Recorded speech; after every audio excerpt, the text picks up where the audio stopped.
Hi guys, welcome to our channel. आज हम आपको दिखाने जा रहे हैं एक हमारा जो इंस्ट्रूमेंट है जो हम अमेज़ोन पे सेल भी कर रहे हैं, जो काफ़ी अच्छा क्वांटिटी में हमारे पास ऑर्डर भी आ रहा है। बट क्या हो रहा है कि कुछ लोगों को ये क्लियर नहीं है कि इसको यूज़ कैसे करना है, या फिर उनको डाउट है कि ये काम कैसे करता है। तो इसकी वजह से क्या हो रहा है कि कुछ लोग इसको रिटर्न भी करते हैं बार बार, एंड देन वो नेगेटिव रिव्यू शेयर करते हैं कि सर आपका ये प्रोडक्ट काम नहीं कर रहा है। ऐसा हो क्यों रहा है? क्योंकि उन्हें शायद नॉलेज में नहीं है कि ये काम करता कैसे है, या उनका टेस्ट करने का तरीका अलग है, जिसकी वजह से इसे वेरीफाई नहीं कर पा रहे हैं कि ये काम कैसे करता है। आज जैसे हमारे पास ये किया है grounding touch pad, earthing mat touch pad भी बोलते हैं, एंटी स्टैटिक ESD पैड भी बोलते हैं इसको। ठीक है, एक तरफ से ये ब्लू आता है, एक तरफ से ब्लैक। सेम ऐसा ही एक तरफ से ग्रीन, एक तरफ से ब्लैक भी आता है। अब दोनों में से कोई भी आप लेते होंगे अक्सर। तो इसको चेक कैसे करना है कि ये काम करता है, कैसे नहीं काम करता है, और इसके साथ में जो कोड आती है ये कैसे काम करती है या काम नहीं करती है। तो इसको लेके आज हम डिस्कस करेंगे और एक्सप्लेन करेंगे कि ये वाकई काम कैसे करता है। ठीक है, तो शुरू करते हैं। सबसे पहले ये हमारा ग्राउंडिंग प्लग होता क्या है दोस्तों, कि जैसे कई बार आप लोग ग्राउंडिंग प्लग लेते हैं और कई बार आप शिकायत करते हैं कि सर ये बटन नहीं लग रहा है इसके अंदर, या बटन में कुछ डिफेक्ट है। तो क्या होता है कि आप कई बार ऐसे नॉर्मली लगाते हैं और प्रेस करते हैं, नहीं लगता है। माइनर इशू हो सकता है, पर इसको आप लगा के अगर थोड़ा ज़ोर से प्रेस करेंगे तो ये लग जाएगा। ठीक है, कुछ नहीं करना होता, हल्का सा प्रेशर से आपको इसको प्रेस करना है बटन के ऊपर रख के, और ये लग जाएगा। देखिए, बने ही एक दूसरे के लिए होते हैं ये, तो फिट तो ये ज़रूर होंगे, बस आपको थोड़ा सा प्रेस करना होता है। सेकेंड इश्यू इस कोड में आता है कि कई बार आप देखते होंगे कि ये इसमें से कोई टूट जाता होगा, मे बी ट्रांसपोर्ट में या आपके पास रखते वक्त या किसी भी सिचुएशन में अगर इसमें से एक टूट भी गया है तो भी कोई इशू नहीं है। इसका मेन काम क्या है, ये जो पॉइंट है ये ओके रहना चाहिए। अगर ये डैमेज है तो श्योरली काम का नहीं रह गया है। ये पॉइंट जब तक ओके है, ये आपका कोड ओके है। ये जो है सिर्फ इन तीनों के अंदर सिर्फ ये ही चालू होता है। ये दोनों पावर वाले ऑफ कर रखे हैं। इसमें आप देखो तो प्लास्टिक लगा रखा है, तो ये दोनों वर्क बिल्कुल नहीं करेंगे। सिर्फ ये वर्क करेगा ग्राउंडिंग के लिए, और ये तभी वर्क करेगा जब आपकी सॉकेट के अंदर ग्राउंडिंग की वायर आई होगी। राइट, आपकी जो सॉकेट लगी होती है, मैं दिखाता हूँ यहाँ पे। जैसे ये है मेरे यहाँ, इसके अंदर इसको लगा देते हैं। ये तभी काम करेगी जब आपकी इस वाले पॉइंट में ग्राउंडिंग की वायर आ रखी होगी, यानी अर्थिंग की वायर आई हुई होगी। अगर इसके अंदर अर्थिंग की वायर नहीं आई है तो फिर आपका ये काम नहीं करेगा, फिर आप इसे ना लें। ठीक है, अब कई लोग सवाल करते हैं कि सर इसको लगाने के बाद प्लग ऑन करना है या ऑफ करना है। देखिए, प्लग ऑन ऑफ जो है ये पावर के लिए होता है, ये पावर के लिए होता है। इसके अंदर पावर की जरूरत ही नहीं है, सिर्फ अर्थिंग है। तो अर्थिंग में आप प्लग ऑन रखो या ऑफ रखो, इससे कोई फर्क नहीं पड़ेगा। ठीक है,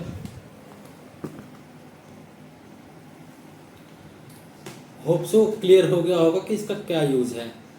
दूसरा पॉइंट एक आता है कि आप इसको चेक कैसे करें कि ये काम कर रहा है कि नहीं। देखिए, कई लोग इसको कंटिन्यूटी चेक करते हैं और कहते हैं कि सर ये तो तार टूटा हुआ है, या इसके अंदर सिर्फ प्लास्टिक है, इसके अंदर कुछ भी नहीं है, या इसके अंदर का कनेक्शन टूटा हुआ है। तो देखिए, चेक करने के लिए सबसे सही तरीका इसके लिए, हालांकि हमारी इंडस्ट्री में स्पेसिफिक मीटर्स होते हैं, वो मैं आपको बाद में दिखाऊंगा, लेकिन एक जनरल मीटर होता है मल्टीमीटर, जिसे सबको ही जानते हैं। इसको आप मल्टीमीटर से चेक करते हैं तो इसको कंटिन्यूटी चेक नहीं होगी इसकी। उसका रीज़न ये है कि इसके अंदर हमने 1 मेगा ओम्स का रेजिस्टेंस लगाया होता है। यहाँ पे रेजिस्टेंस लगाने का रीज़न ये होता है कि अगर आपके सॉकेट में बाई चांस रिवर्स करंट आया, तो जो टच कर रहा होगा पैड को या यूज कर रहा होगा उसको शॉक नहीं लगना चाहिए। इसके लिए इसके अंदर 1 मेगा ओम्स का रेजिस्टेंस लगा होता है, इसलिए आपको डायरेक्ट कंटिन्यूटी कभी शो नहीं करेगा, कभी भी नहीं। इसको अगर आपको चेक करना है तो आप अपना मल्टीमीटर लीजिए, इसको ऑन है तो इसको ऑफ है तो इसको ऑन कीजिए, और इसको जो आपका मेगा ओम्स है 2 मेगा ओम्स पे सेट कर लीजिए। ठीक है, यहाँ मैंने आपको 2 मेगा ओम्स में सेट कर दिया है।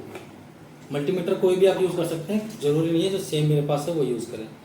अब देखिए, जब ये कनेक्शन बन रहा है तो चेंज होकर दिखा रहा है। ठीक है, 0 0 आ गया ना, अभी देखिए 1 आ गया।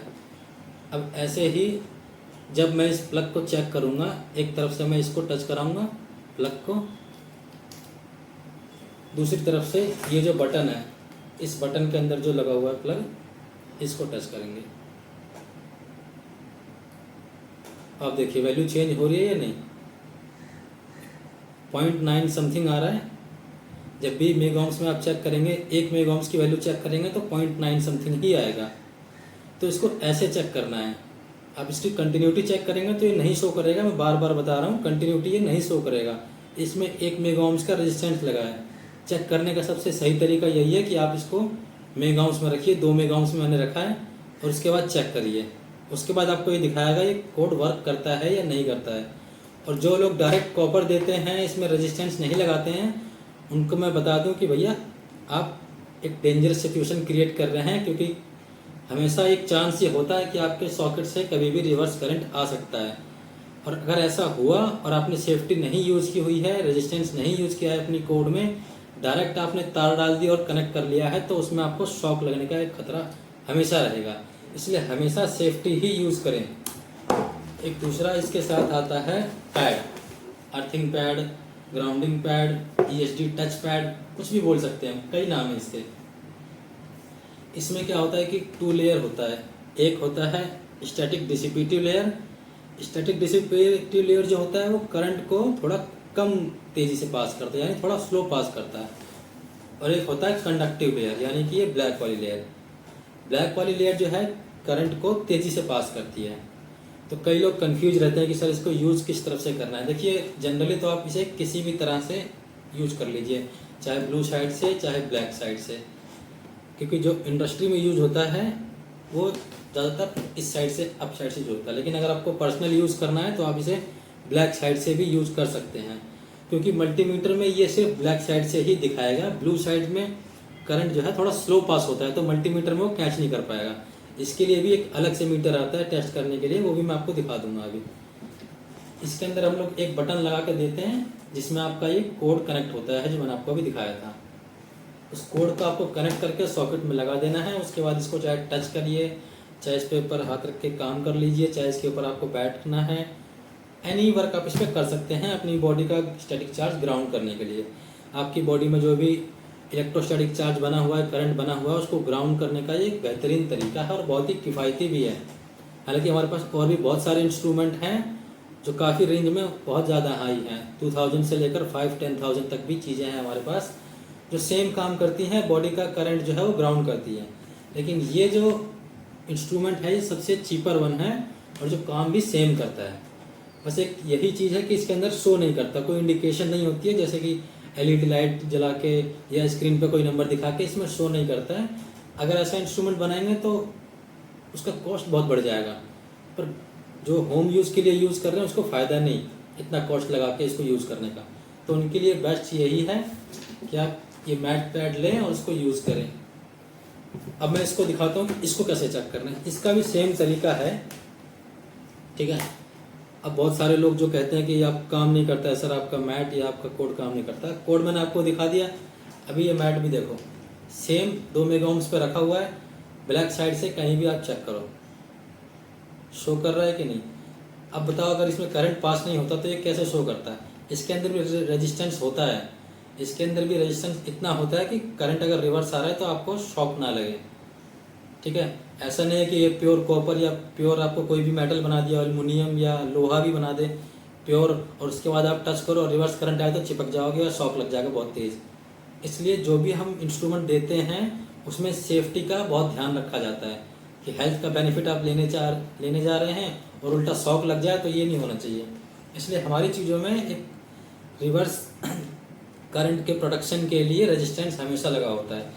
इसको मैंने 2 मेगा ओम्स मल्टीमीटर सेट किया हुआ था। अब इसको आप कहीं से भी कहीं चेक करिए ब्लैक साइड से, तो आपको कुछ ना कुछ वैल्यू दिखाएगा।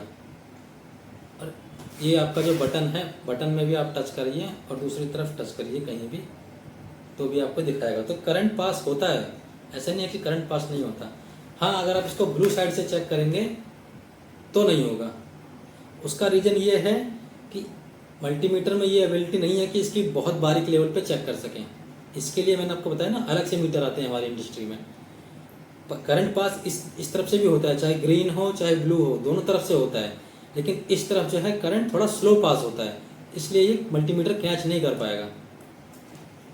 लेकिन ब्लैक तरफ से आप करेंगे तो क्योंकि ये कंडक्टिव होता है तो इस तरफ से कैच कर लेगा और ये दिखा देगा आपको। होप आपका जो डाउट था कि सर काम कैसे करता है, काम करता भी है या नहीं, या कोई भी इसमें आपको डाउट था तो क्लियर हो गया होगा।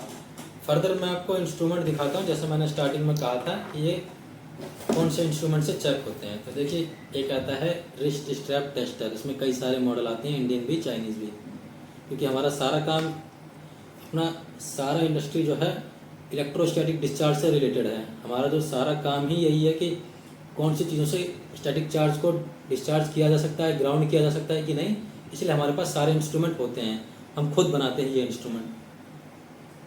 इसे कहते हैं रिस्ट स्ट्रैप टेस्टर।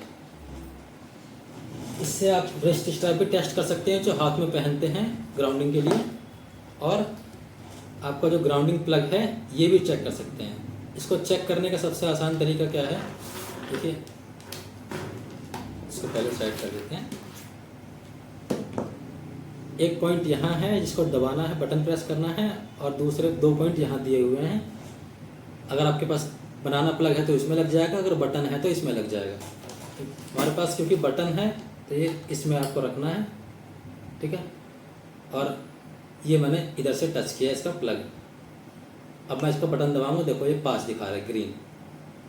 अगर मैं इसको छोड़ता हूँ तो ये प्लास्टिक पकड़ा है मैंने, तो अब ये ब्लैक दिखा रहा है, सॉरी रेड दिखा रहा है, फेल दिखा रहा है। लेकिन जैसे ही मैं इसको टच करूँगा ग्रीन दिखा रहा है, पास दिखा रहा है। तो ये जो तरीका होता है ये सही मीटर होता है इसको चेक करने के लिए, ठीक है। एक दूसरा ऐसा ही मीटर हमारे पास होता है जो ये चेक करता है कि क्या किसी प्रोडक्ट में करंट पास हो रहा है या नहीं।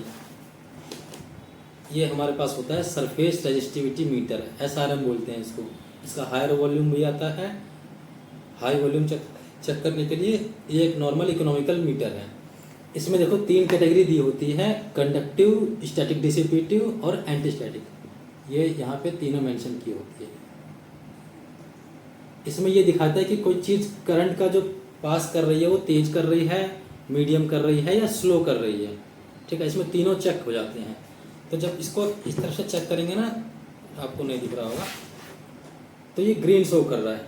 ग्रीन मतलब कंडक्टिव। कंडक्टिव जो है वो चीज़ों को, स्टैटिक चार्ज को पास तेज़ी से करता है, करंट को तेज़ी से पास करता है, तो कंडक्टिव शो करता है। अब जैसा कि मैंने आपको बताया था कि ब्लू साइड से भी ये करंट पास करता है।